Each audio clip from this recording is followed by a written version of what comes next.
And he hears the Lord speak to him in an external audible voice, like you're hearing me speak. And the Lord said, Brian, what are you doing? Because when God asks a question, it's not because he doesn't know the answer. He's revealing where your heart is. And he was weeping so hard, he fell off the top bunk. So he still hates bunk beds to this day. And God said, no, I want you to do it right now, right after you get out of camp. And the Lord sovereignly began to open doors for him where pastors started inviting him to minister at their churches. The Lord orchestrates it for you.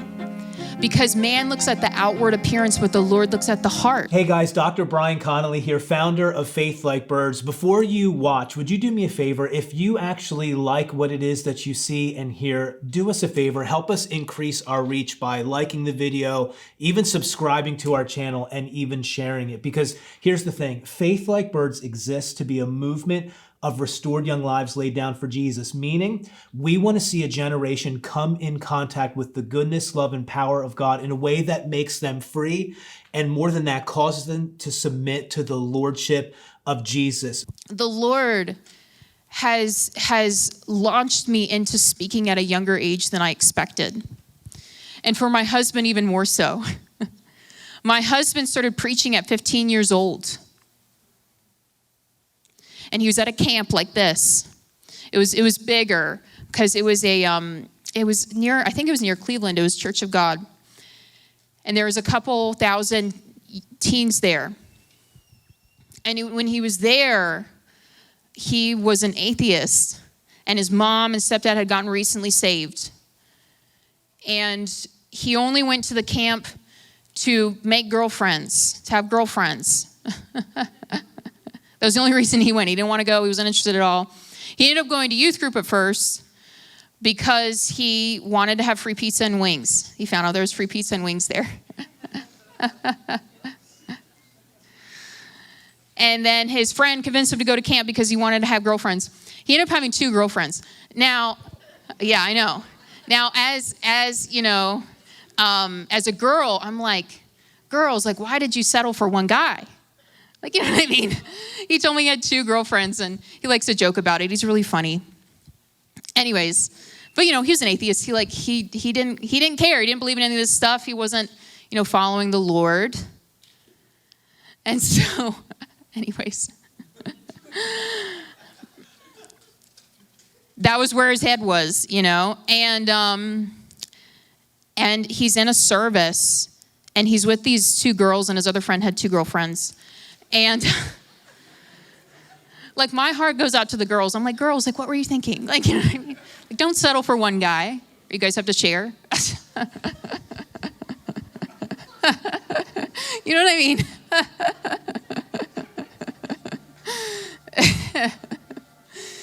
Anyways, they all needed Jesus. All of them. And so the girls start getting touched first. The Lord begins to fall on them. They begin to weep. They begin to cry. They begin to repent. And they run up to the front to encounter the Lord.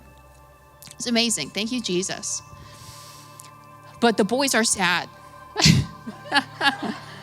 Because they really were, they worked hard to get these girls to be with them. Probably had to work super hard because the girls were okay with settling with one boy to share. And so they're sad that these girls leave them because they're not interested in church. They're not interested in the Lord. And they can't leave. They have to participate because they had these bodyguards all around the room. And so there's nowhere for them to go. And so they're just sitting there. Brian's just sitting there upset. And he hears the Lord speak to him in an external audible voice, like you're hearing me speak. And the Lord said, Brian, what are you doing?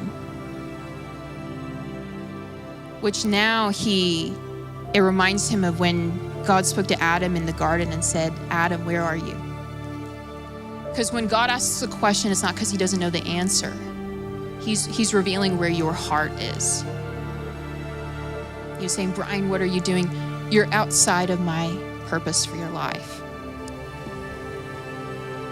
Now, when Brian heard God speak that to him, Like I said, he was an atheist, but there was something within him that recognized this as the voice of the Lord.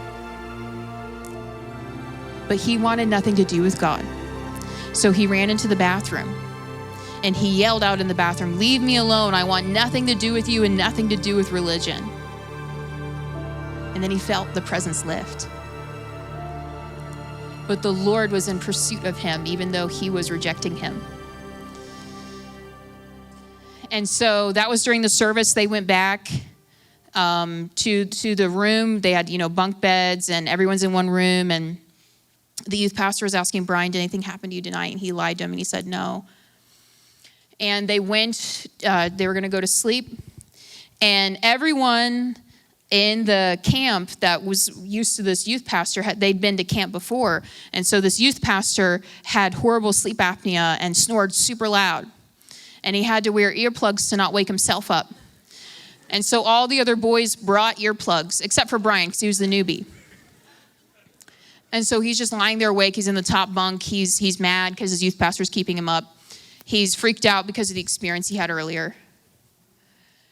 And he hears the Lord speak to him again, one more time in an external audible voice. And he said, "You may not have chosen me, but I've chosen you." And the love of God began to well up in his heart, where he felt the love of a father. Even though he rejected him, even though he was living in sin, the love of God pierced his heart. And he began to weep and weep and weep. And he was weeping so hard, he fell off the top bunk. So he still hates bunk beds to this day.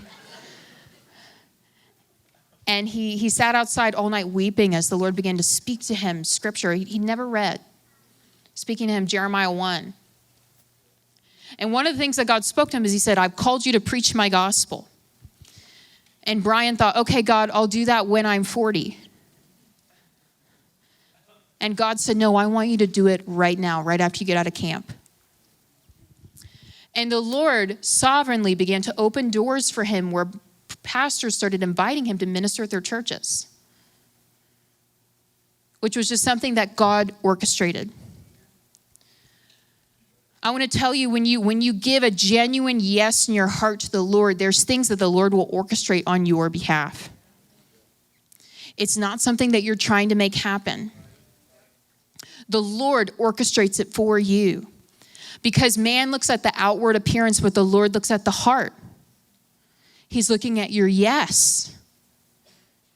And he will orchestrate things for you. And so my husband began to preach at 15. And now we travel and minister all over the world. And I just want to share this as a testimony to you, to provoke you of what's possible.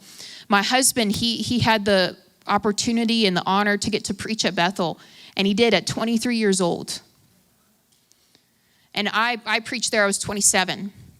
And when I told the crowd that I was 27, there was an audible gasp in the room. I was not expecting that. I was like, "Guys, calm down, it's okay." I'm not sharing that because I think that was a moment that we arrived or whatever. In fact, when I preached there, I really felt like I was dying to myself, because I knew that I was making a choice to be vulnerable and take risk in front of like 1,000 people. And that really did feel like me dying to myself, especially because both of us are more introverted. We wanted to be long-term missionaries. We thought, both of us, Brian thought he was going to be in Africa. I thought I was going to be in Asia. We thought, okay, we're going to do missions. Neither of us planned on being itinerant speakers. But the Lord brought us in this direction. And why I'm saying this is because, like I said at the beginning, I feel like the Lord wants me to provoke you that do not limit yourself because of your age.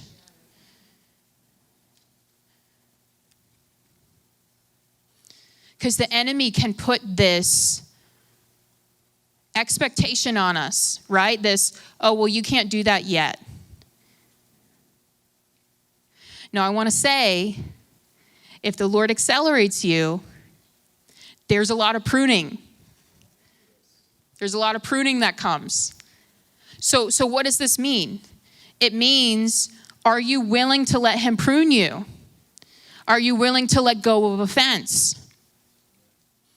Are you willing to forgive? That's huge. You know, when my husband and I were first year students at Global Awakening, there was a prophet that came and he was ministering to the class, and he gave a lot of different people words, but Brian didn't get one. And Brian was sad, so he's talking to me because we were dating at the time, and he's like, oh, I really wanted a word from this guy. And I was like, well, I think he's still in the parking lot. How about you go try to find him? Now, I don't know if I'd say that now, but I was trying to be a good girlfriend, you know. And so he ran out to the parking lot to this guy, and he's like, hey, I really wanted a word, you know.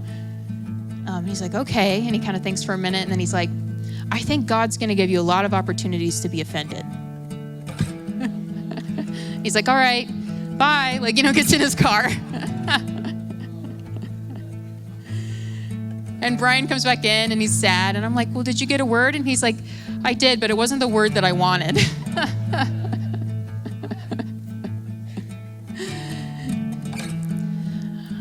I'm serious, you know, like the Lord, he's looking at your heart. He can use you at any age. But what's going on in your heart?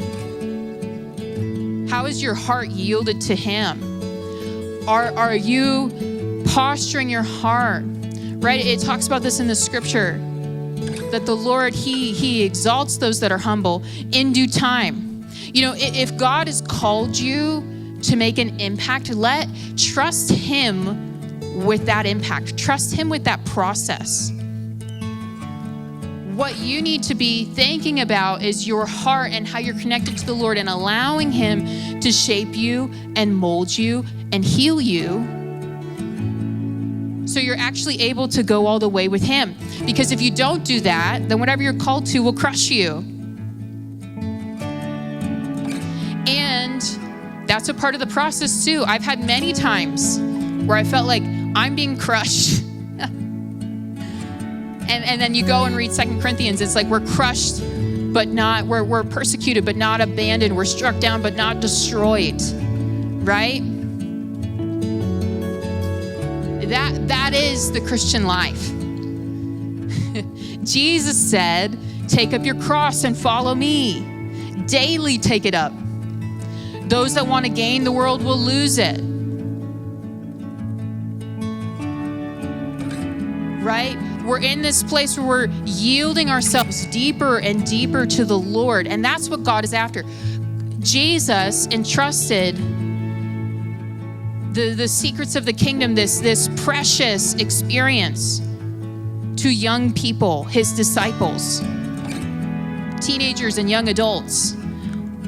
The foundation of our church to messy young people. And Jesus said, you know what? I trust you with this.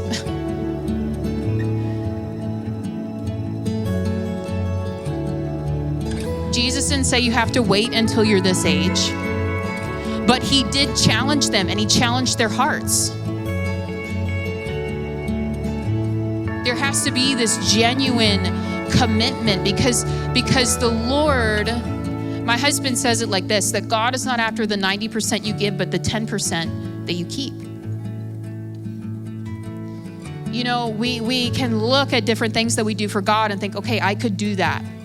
I could do that. I could go out and evangelize. I could go out, whatever. You know, your friend might have a fear about something. You think, oh, I'm not afraid about that. But the Lord knows what's in your heart. And he knows where you're having trouble trusting him. And he wants that. And he'll lead you into it. I'm not saying that you need to get into this unhealthy introspective place, but you do need to get into a place where you're saying, God, search me, know me, lead me, and he'll bring it up.